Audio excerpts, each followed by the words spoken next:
Colonel Gaddafi and those who still stand by him continue to grossly and systematically abuse the most fundamental human rights of Libya's people. This resolution demands an immediate ceasefire and a complete end to violence and attacks against civilians. I'm no fan of Libyan dictator Muammar Gaddafi, but this is outrageous. The United Nations Security Council has voted not just for a no-fly zone.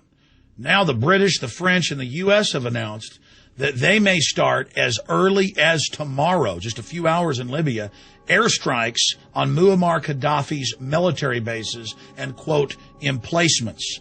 This is all-out war. Ron Paul, a few weeks ago, when there were calls for the no-fly zone, pointed out that that is a blockade of the air and is an act of war. This is the globalist empire who loves putting dictators in other nations and has a long history of it, simply going after one of their enemies. They've been behind the revolutions in Egypt. They've been behind other revolutions as part of a program of destabilization that Zbigniew Brzezinski has written about. And to watch the U.S. ambassador to the UN, Susan Rice, get up there and put on her Oscar-winning actress skills and say, it's terrible, he might be bombing civilians, we've got to do something. And the UN says, yes, we agree, have a no-fly zone. And then within minutes, it becomes a actual air war, bombing his ground emplacements. When the U.S. military and CIA has over 1,000 drones in Iraq, Afghanistan, and Pakistan killing no-name terrorists, anyone on the ground with a gun, in a country that has more guns like Afghanistan than Texas. It's so incredibly hypocritical. Our country's bankrupt, our dollar's dying, and while the world is watching the Japanese Fukushima meltdown with radiation set to reach the West Coast tomorrow on Friday, the world isn't looking, and a new war against Libya under the guise of a no-fly zone is about to start bombing ground targets.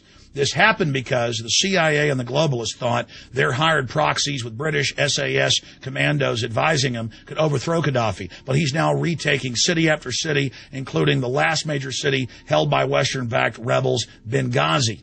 And so armaments are pouring in from globalist-controlled Egypt. The airstrikes are about to begin on the ground. Another war run by this empire. And remember, America's not doing this. America's been financially captured by the very same globalist banking cartel that is now launching this new war. Everybody should call Congress, call the White House, and tell them, stop this new illegal war. At least have Congress declare war, something that hasn't happened since World War II. Basically, this is like the Bay of Pigs. But instead of some communist dictator, they're going after a North African dictator, and it's all about oil, and it's wrong. But again, Secretary of Defense Gates a few months ago said, I don't care if 70+% of Americans want us out of Afghanistan. They always push the date back 2 years. And they don't care what we want here or what's unconstitutional. This is about global domination using America's blood, sweat, and treasure, and it's destroying our name. Leave North Africa to the North Africans, like our first president, George Washington, said. No foreign entanglements. Visit Infowars.com.